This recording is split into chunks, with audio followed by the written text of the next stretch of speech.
Surat cyber crime પોલીસે Flipkart company સાથે ₹42 લાખની છેતરપિંડીના કેસમાં આંતરરાજ્ય ગેંગનો પર્દાફાશ કર્યો છે।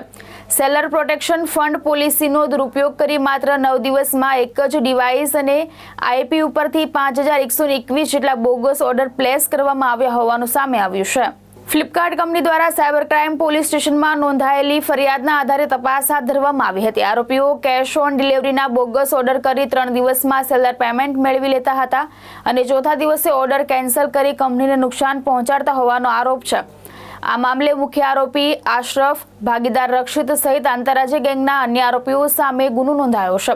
તપાસમાં રક્ષિતના બેંક ખાતામાં 10 મહિનામાં ₹2.46 લાખ ટ્રાન્ઝેક્શન મળી આવ્યા છે।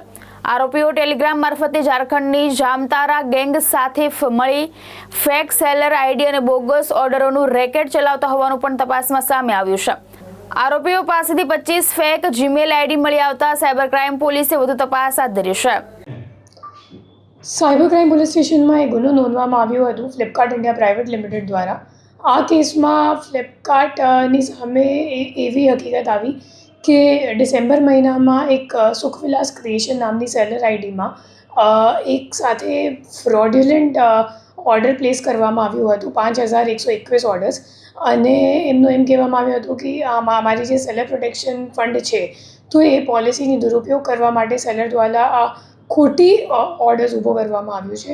તો આ બાબતે આપણી જે NR પટેલ સાહેબની ટીમ છે એમની દ્વારા ડીપમાં ઇન્વેસ્ટિગેશન કરવામાં આવી અને આખું ટેકનિકલ વર્કઆઉટ કરીને ખબર પડી કે સેમ જ મતલબ એક જ કસ્ટમર આઈડી, આઈપી એડ્રેસ અને એક જ મોબાઈલ નંબર દ્વારા અને એક જ ડિવાઇસથી તમામ ઓર્ડર્સ પ્લેસ કરવામાં આવી હતી અને છેલ્લા 9 દિવસમાં 5121 ઓર્ડર પ્લેસ કરીને જે સેલર પ્રોટેક્શન ફંડની પોલિસી છે ફ્લિપકાર્ટની એનો દુરુપયોગ કરીને ફ્લિપકાર્ટ સાથે ₹42 લાખ રૂપિયાની છેતરપિંડી કરવામાં આવી છે।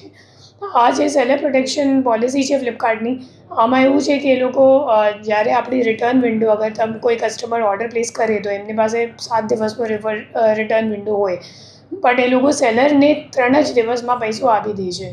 તો સેટલમેન્ટ કરવાની જે સાયકલ છે એ 3 દિવસની છે અને જે રિટર્નનો વિન્ડો છે એ 7 દિવસનો હોય। તો એમાં જે આપણો મુખ્ય આરોપી છે આશફ, તો એમને આ જે પોલિસી છે એમને દુરુપયોગ કરીને તમામ ઓર્ડર્સ 5121 ઓર્ડર્સ કેશ ઓન ડિલિવરીનો ઊભો કરીને 3 દિવસમાં પેમેન્ટ લઈ લીધું અને ચોથા દિવસમાં તમામ ઓર્ડર્સને કેન્સલ પણ કરી દીધું। અને કેન્સલ કરવાથી જે ફ્લિપકાર્ટ છે એમને પોતાનું પૈસા નથી મળ્યું, પણ એમને ફ્લિપકાર્ટથી 42 લાખ રૂપિયા જે ઓર્ડરનું હતું એ તમામ મળી ગયું। આ સમગ્ર ઘટના જ્યારે સામે આવી તો ફ્લિપકાર્ટ દ્વારા એપ્રિલ મહિનામાં આ જે સેલર છે એમને બ્લેકલિસ્ટ કરવામાં આવ્યું હતું અને અહીંયા ફરિયાદ નોંધાવવામાં આવી હતી। તો આ તપાસમાં આવું સામે આવ્યું છે કે જે આશફ છે એમની સાથે આ 4 અન્ય આરોપી આમાં સંડોવાયેલ છે। આશફનો જે ભાગીદાર છે રક્ષિત, તો એ એકચ્યુઅલી જે બેંક એકાઉન્ટ, જે ખાતામાં ટ્રાન્ઝેક્શન થયું છે ₹2.46 લાખનું 10 મહિનામાં, તો એ બેંક એકાઉન્ટ રક્ષિતના નામ પર છે અને મોબાઈલ નંબર પણ એમનો જ રજિસ્ટર્ડ છે અને બંને છેલ્લા 2 વર્ષથી ઈ કોમર્સનું કામ કરે છે અને ભાગીદાર છે। ત્રીજો જે માણસ છે એમનું નામ છે ભૌતિક ઠુંબર, અને જે ખોટો ઓર્ડર ઊભો કરવા માટે આશફે જેનું હેલ્પ લીધું, મદદ લીધી, તો એ ભૌતિક ઠુંબર છે।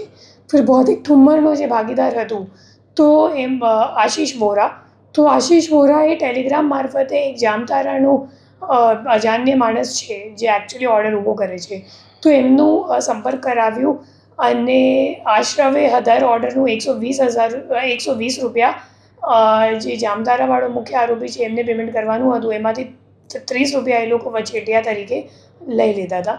અને ત્રીજો આરોપી છે રોહિત વોરા, જે રોહિત વોરા છે એકચ્યુઅલી એમની જ્યારે આપણી ટીમ ત્યાં એમની ધરપકડ કરવા માટે ગઈ તો ત્યારે ખબર પડી કે એમાં 25 જીમેલ આઈડી છે લોગિન કરેલું એમના સિસ્ટમમાં, અને 25 જીમેલ આઈડીમાં અલગ અલગ એમેઝોન પર અલગ અલગ સેલર આઈડીમાં રજિસ્ટર્ડ છે અને એમાંથી એક પણ જીમેલ આઈડી એમના પોતાનું નામ ઉપર નથી। તો એ લોકો મોટું રેકેટ ચલાવે છે ઈ કોમર્સ જે કંપનીઝ છે એમને છેતરવા માટે, અને એમાં જે મુખ્ય આરોપીઓ છે એ લોકો ઝારખંડના છે અને એ લોકો ટેલિગ્રામ મારફતે આવા લોકોને સંપર્ક કરે છે અને આવા લોકો જે સેલર્સ છે ઈ કોમર્સના એમને સંપર્ક કરે છે, ખોટી સેલર આઈડી પણ વેચે છે કેમ કે એકવાર અગર ઈ કોમર્સ વેબસાઇટમાં એ લોકો બ્લેકલિસ્ટ થઈ જશે તો પછી એમને બીજી સેલર આઈડીની જરૂરિયાત પડશે. તો એ મુજબ આખું રેકેટ ચાલે છે, જેમાં જે સેલર્સ છે એ પણ સંડોવાયેલ છે, જે ઓર્ડર્સ પ્લેસ કરનાર છે એ લોકો ઝારખંડમાં છે, અને વચ્ચે વચેટિયાઓ છે જે લોકો સંપર્ક કરાવે છે. આરોપી લોકો ગુનાહિત ઇતિહાસ છે ને? નહીં, ગુનાહિત ઇતિહાસ કોઈ નથી. એ લોકો તમામ ઈ કોમર્સમાં સેલર્સ છે અને આ બાબત ક્યારેક સામે આવ્યું નથી. ભાવેશ ઉપાધ્યાય, દ્રષ્ટિકોણ ન્યૂઝ, સુરત.